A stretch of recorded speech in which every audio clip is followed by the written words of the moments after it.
What's going on, ladies and gentlemen, boys and girls, children of all ages? It's the Renegade of Wrestling, J.J. Williams, outside of the Staples Center here at the WWE House Show.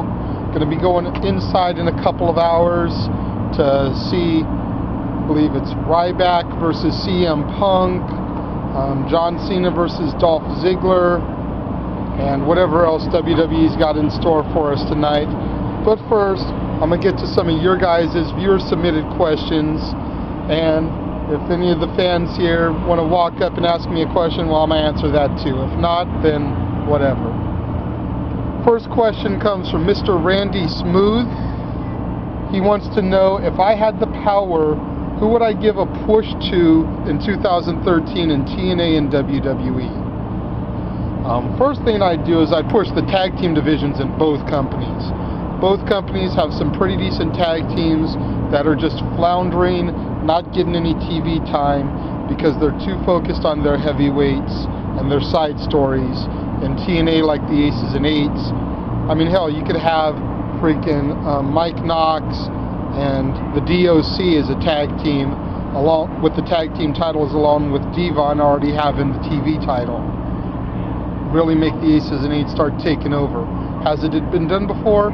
Yeah, you got Evolution, the Horsemen, all have had that type of thing happen.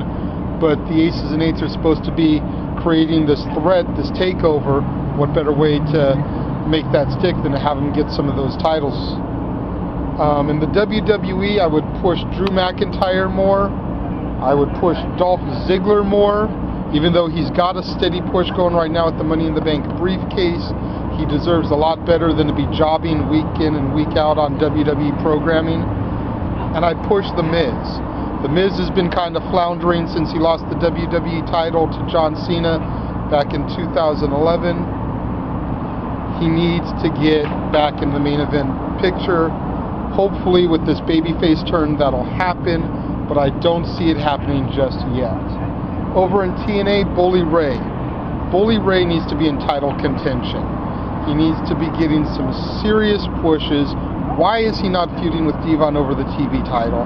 Why is he not feuding with Jeff Hardy over the world title?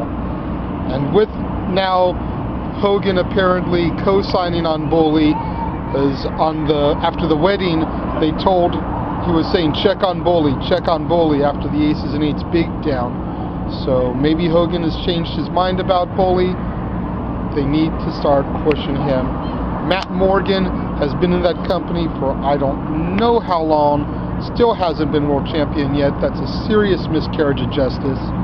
And Joey Ryan. Joey Ryan needs the push badly. The fans are already supporting him. They fucked him over by not giving him the gut check. Now they're fucking Brian Cage over, not giving him the gut check contract. They need to push Joey. At least get him into a TV title program if you're not going to give him the tag titles with Matt Morgan. Pairing78 wants to know, when do you think Jeff Hardy's title reign will end, and who do you think will take the belt off of him? Like I just said in the last one about pushing, I'd like to see Bully Ray do it. But I've actually been hearing rumors that Christopher Daniels might just take the strap off of him at Impact on Thursday because Jeff is not going to be able to attend the month of Impact tapings that they're about to do going over to the UK. If the champ can't defend the title, he shouldn't have the belt. So it would make a lot of sense to take the strap off of him and put it on to Daniels, but there's no build-up to it. There's been no reason for Daniels to get the belt. But there's that storied history between Bully and Hardy, and they could have a solid feud for that title. I think it should be the Bully that takes the belt off of Jeff. I got two questions from Nappy1987 that I'm just going to round out the viewer-submitted questions. First one says, if I had to pick 5 past great wrestlers and 5 active wrestlers to return in the Rumble, who would I pick? First of all, that's 10 wrestlers taking up the 30-man Rumble field. That ain't going to happen. They're not going to give a third of the field away to returns and legends. But I'll answer your question. The 5 past wrestlers, legends that I'd like to see, if you will, come back in the Rumble are Jerry the King Lawler. I think everyone would pop big time if they heard King's music over the PA after coming back from that heart attack last year. Ted DiBiase, the $1 Million Man. Again, I think everyone would pop hardcore once they heard that laugh drop over the Titantron. The American Dream, Dusty Rhodes, baby, I think would be an awesome entry. Ricky the Dragon Steamboat would be an awesome one. And Billy Kidman. Kidman's not as much of a legend as the others are, but all of them are under contract either as backstage agents or working in Florida Championship Wrestling. It wouldn't take too much for them to get to the arena and participate in the match. And as far as 5 returns, Colt Cabana / Scotty Goldman would be awesome to see return in the Rumble match. John Morrison, the Shaman is Sexy. Shelton Benjamin, MVP. I've heard that both have been offered contracts and should be coming back very, very soon. What better way to bring them back than in the Royal Rumble? And Rikishi, just for sentimental value. Rikishi's Knox Pro just had one of their talents, Alexander Jones, get signed by WWE, as reported to Florida Championship Wrestling. What better way to say thank you to Rikishi for the talent than to let Rikishi get a spot in the Rumble. And my last viewer submitted question, again from Nappy 1987. Hey JJ, with the Royal Rumble pay-per-view being one of the best in the WWE calendar, what are your top 5 world title matches in Rumble history?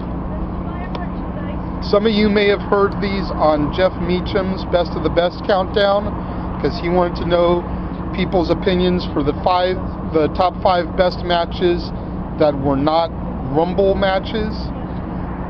Excuse me, and I submitted those to him there. There's only going to be one difference on my list that I'm going to tell you that wasn't on his, because I threw an IC title match and you specifically asked for WWE World title matches. Number 5, Edge versus Dolph Ziggler from the 2000 Rumble, where Dolph Ziggler became World Heavyweight Champion, albeit for, an hour or two. Number 4, Undertaker versus HBK, the casket match from 1998, where Shawn Michaels broke his back, literally. Number 3, Hardy versus Edge from the 09 Rumble, was a solid match, and then it had the Matt Hardy heel turn to cap it off when he turned on his brother, helping Edge win the title. Cactus Jack versus Triple H, the street fight from Rumble 2000, comes in at number 2 on my list. And the number 1 world title match in Rumble history shouldn't be a surprise to anybody. The Rock versus Mankind, I Quit at the 99 Rumble. That's it from the viewer submitted questions. Are there any fans that have questions they want to ask? Come over here so you can get picked up by the microphone on the camera. Come on, it's okay. What's your name, first of all? Jason. Jason? JJ, nice to meet you. Nice to meet you. What's your question? My question would be,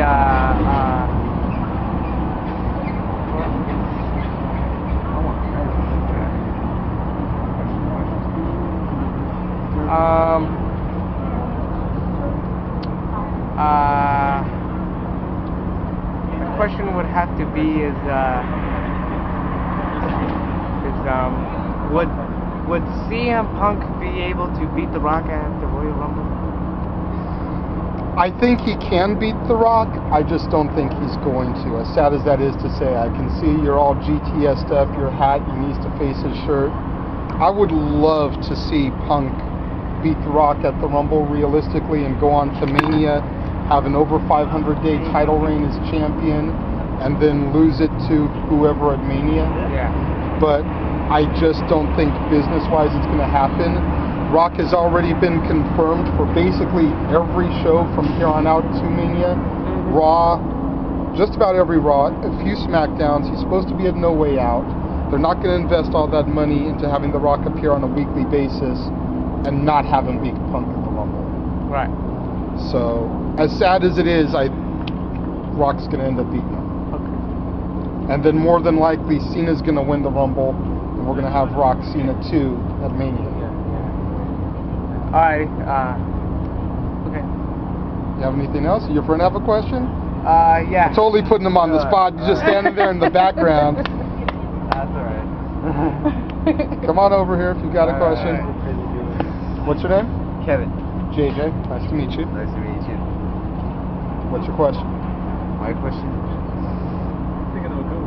Wow. Make sure you speak up so we can hear you. Alright, sorry. It's okay. A little shy for the camera. Oh, it's alright. Oh, no, sorry. Wait. Wait. What made WCW lose to WWE? What made WCW lose to WWE? It was a bunch of things. Quite honestly, you had the shitty booking, things like David Arquette, WCW champion. You had Kevin Nash booking himself to end Goldberg Street. You had freaking empty arena matches with crowd sound piped in there.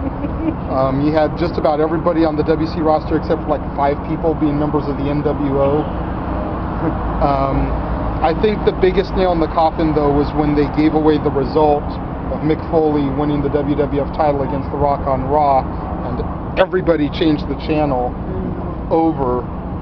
I think that was the death nail because there had been a lot of back and forth between the two companies in '98, and that first episode of Raw in '99, when that happened, that was the death blow in my opinion. Is that it? I don't know. I'm like very shy. It's okay.